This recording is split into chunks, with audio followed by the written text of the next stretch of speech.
This is Jeff Timberell, Director of the Southwest Florida Real Estate Investment Association, here to talk about the November 2016 Lee County, Florida Foreclosure Trend Report.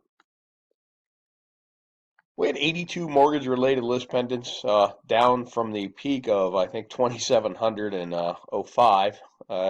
Previous month we had 87. We had 106 the previous November.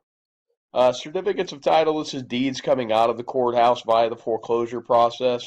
We had 116, down from the previous month, actually up from the previous month, down from the previous year. This is a chart of the certificates of title, kind of showing the last cycle, just for give you some perspective on where we are. Same thing with the list pendants. This includes the last cycle that we went through, for perspective. This is from 13 forward, showing as the market begins to normalize. Really, you can say about first quarter 2014, we kind of just started to settle in, and we've really settled in since January of 15. And this just kind of shows you since January of 15 for perspective on where we are. And kind of this is our new normal until we over leverage and then start to correct, which uh, there's nothing indicating it's going to happen in the near term, but it will happen because it's just the way these cycles go. There's human beings involved, and we tend to do the same things over and over again. Top 10 filers, Fannie Mae, and then BOA, and then Nation Star. Certificates of title, Fannie Mae is still going to be the big player in our REO market. With that said, there's not much of an REO market. For the guys, these are non-banks, and actually good job on DeSoto 2G LLC. They got three each.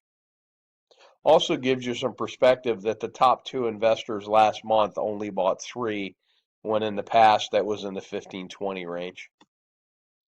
This just kind of gives you perspective as well, from a yearly counts with the certificates of title. More of the same, a slight month-over-month and year-over-year decrease in list pendants filings. The top 10 filers represented 59% of the filings. Fannie Mae and BOA were number one and two, with a slight increase in month-over-month certificate of titles. The current trend of the distressed market not being a primary driver will continue. Actually, I'm doing this video on the 30th of November. Tomorrow is our luncheon. I'm going to be talking about code violations as a source of deals.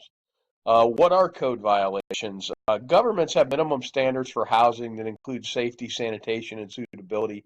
When they don't meet these standards, they get a code violation, which starts a process which gives them to cure it, and it eventually becomes a hearing and become a lien. We're going to talk about our code violations, a source of deals. I took the October code violations, I analyzed them, and we're going to talk about what they are for unincorporated Lee County. I did what they are, how many of them they are, and it was interesting because what you think they are is not what they are, and that's kind of the way most things are once you actually get the data and the information. I learned a lot doing this report. I've done this before, but even with me having done these before, and I have marketed to these, I learned quite a bit doing this. So I look forward to sharing this with you. It's going to be at Pincher's Crab Shack at the Edison Ford Marina.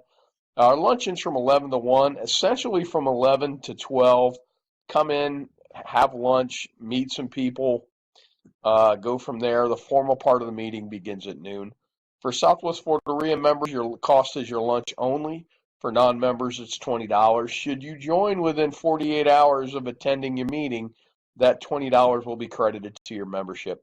Thanks for watching this. I hope this information is useful to you, and make it a great day.